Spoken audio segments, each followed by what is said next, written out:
In this video, I want to talk panoramas, how to take them, how to stitch them together, and how to edit them, and we'll get right into it.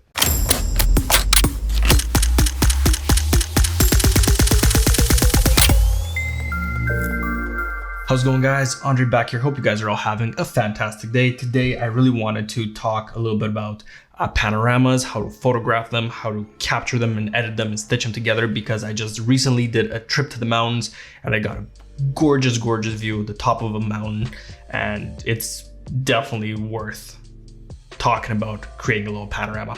So before we even get into it, if you have never shot a panorama before, I'm going to tell you guys how you can do this. So I'm just going to pretend my phone is my camera, but the rule of thumb for panoramas is you want to take at least 3 photos. You want to take 3 photos and stitch them together. So for the way I do things is I have my camera, I have my settings all set up, and I lock my elbows in. You can also do this on a tripod, but I prefer having that motion with my body, with my torso. So if I'm holding the camera like this and I'm shooting, right, this is going to be my first shot, right? I'm clicking it, and then my second shot, I want to make sure that a quarter or a third of the previous shot is in my next frame. So I'm just going to move slightly. I'll show you guys exactly what I mean with the photos that I've taken. I'm going to move slightly, take another photo, move slightly, take another photo, move slightly, take another photo. And that's how you get your panorama shots. Another cool trick about this is you can also, depending on your camera, you can use bracketing settings, right? So you can take 3 different exposures for this one shot. You can make it an HDR. You can take another 3 exposures of the next shot, make them all HDR photos, and then stitch them into a panorama. So let's look into the folder that I have over here. Already named panorama on my computer. So I'm just gonna open up these photos and show you guys what I mean. So this was in Kananaskis County, in the Rocky Mountains here in Alberta. So this is my first shot, right? You can see that on the right-hand side, I have a little bit of the lake in frame. So if I go to my next shot, you can see that lake just moved over slightly. Moving over one more of the lake. Moving again, you can start seeing some of the mountain on the right-hand side. And in my last shot, you can see the mountain. So I'm gonna take all these photos, take them into Photoshop, stitch them together, and then edit them. Okay, so since we have Photoshop open, you're just gonna click open. You're gonna find your folder with your photos, select them all, and open them up. Now, Photoshop is tweaked now in the latest version, Camera Raw 12.3. This is what it'll look like when you open it up. So you have all your images. You can start messing around with the photos here, but then you might not get necessarily that same edit all the way across. So the best way to do this is to merge them and then edit them into one. Okay, so your photos are properly loaded. What you're gonna want to do is you're gonna hit Control A on Windows or Command A on Mac, right click on one of the photos, and then you have all of your settings. You can go merge to HDR, merge to panorama, or merge to HDR panorama. I'm just gonna merge to panorama, or you can hit Control M apparently, or I'm assuming Command M for Windows. So we are going to click that, and it already gave me my sample photo, and it looks pretty good. You have your, depending on how it looks, I ended up getting a very good panorama. So everything worked out just fine.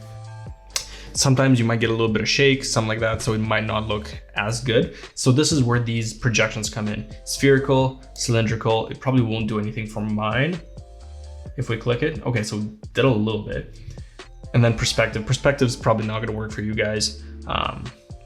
But then another thing we can do is boundary warp. So if we increase boundary warp, right, you can see that it's fixing my image to an extent because there were more of the mountains before the lake. Nothing was getting cut off.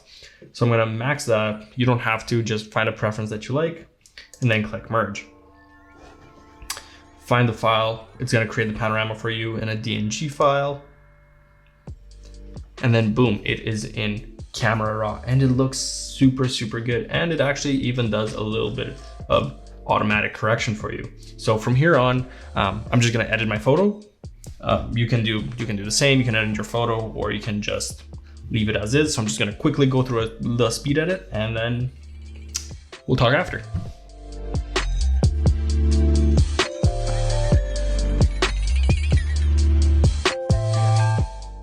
Okay, so this is the edit that I have on my photo. I wanted something very vibrant, very bright.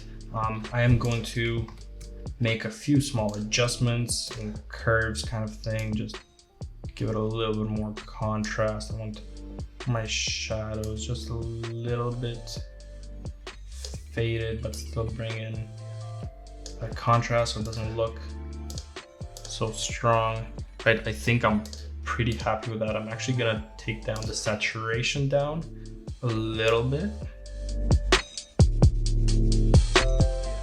So about -9, I think I'm pretty happy with it.